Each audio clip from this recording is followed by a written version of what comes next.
Work management platforms. Ugh, endless onboarding, IT bottlenecks, admin requests.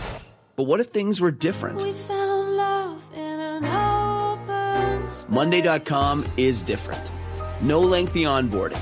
Beautiful reports in minutes. Custom workflows you can build on your own. Easy to use prompt-free AI. Huh. Turns out you can love a work management platform. Monday.com, the first work platform you'll love to use. Bonjour, ici Patrick Pierrat, éditeur d'Info Bref. Voici l'essentiel des nouvelles en ce lundi 24 février.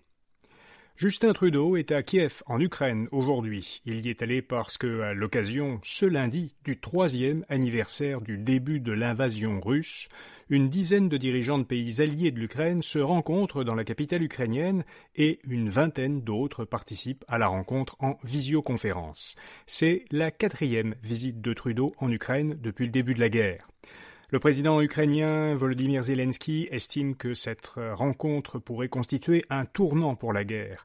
Par ailleurs, Zelensky a affirmé hier qu'il serait prêt à démissionner de son poste de président si cela permettait à l'Ukraine de devenir membre de l'OTAN.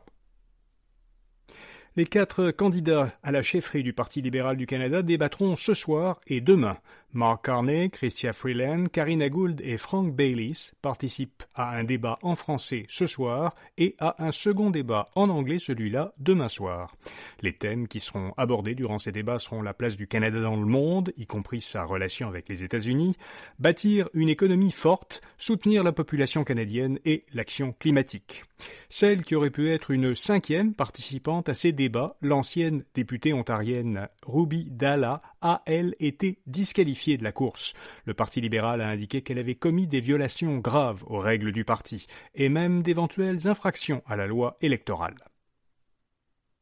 Le gouvernement fédéral compte lever la moitié des obstacles au commerce entre les provinces.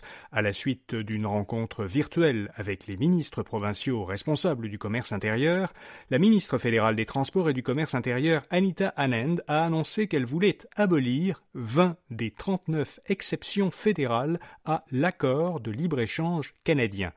Anita Anand estime que supprimer ces exceptions qui entravent le commerce entre les provinces pourrait faire baisser les prix, et ce jusqu'à 15%, réduire les coûts pour les entreprises, stimuler la productivité et injecter jusqu'à 200 milliards de dollars dans l'économie nationale.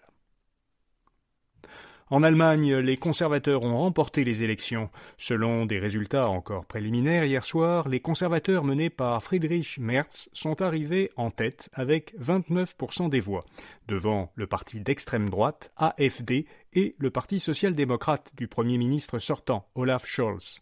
L'AfD, qui est appuyé par Elon Musk, a doublé le score qu'il avait obtenu aux élections précédentes.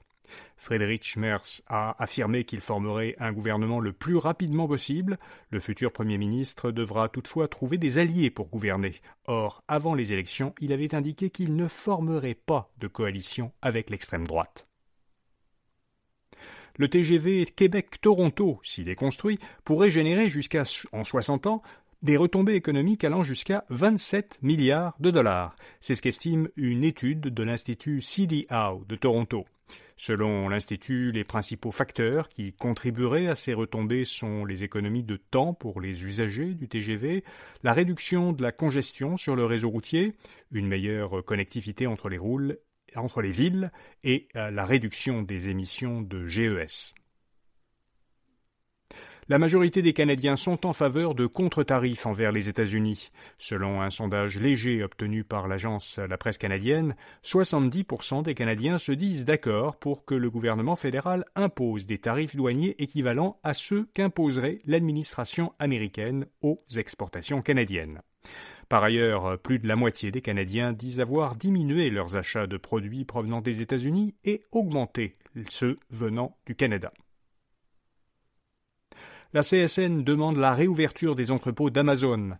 Dans une requête déposée au tribunal administratif du travail, la Confédération des syndicats nationaux soutient que la décision d'Amazon de fermer ses 7 entrepôts au Québec était illégale. La CSN estime que la décision visait à éradiquer toute présence syndicale dans la province et dans le reste de l'Amérique du Nord. La centrale syndicale demande au tribunal de forcer Amazon à reprendre ses activités dans les 7 entrepôts et à verser à chaque employé 1 an de salaire plus des dommages moraux. Le tourisme au Canada rattrape encore son retard dû à la pandémie. Selon Statistique Canada, le pays a enregistré en 2024 près de 82 millions d'arrivées internationales. Les arrivées internationales comprennent les arrivées de visiteurs étrangers, mais aussi celles de résidents canadiens qui reviennent au pays. Alors 82 millions d'arrivées internationales, c'était presque 10% de plus qu'en 2023. L'industrie touristique continue sa remontée, mais le volume reste inférieur au niveau d'avant la pandémie. Le nombre d'arrivées enregistrées était l'an dernier 8% plus bas qu'en 2019.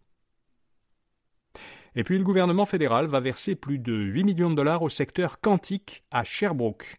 Ces aides financières sont accordées à 3 organismes et à une jeune pousse de Sherbrooke, Nord Quantique.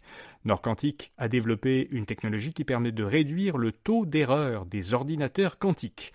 Elle a obtenu un prêt de 1,8 million de dollars pour mettre en place un laboratoire d'assemblage pour la fabrication d'ordinateurs quantiques. De son côté, District Zone d'Innovation Quantique a reçu une contribution non remboursable de plus de 5 millions de dollars pour acquérir des équipements de pointe qui sont destinés à un laboratoire partagé mis à la disposition des entreprises. Voilà, vous savez l'essentiel. Bonne journée et à demain matin. Work management platforms. Ugh, endless onboarding, IT bottlenecks, admin requests. But what if things were different? We found love in an open space. Monday.com is different. No lengthy onboarding. Beautiful reports in minutes. Custom workflows you can build on your own. Easy to use prompt-free AI. Huh. Turns out you can love a work management platform. Monday.com, the first work platform you'll love to use.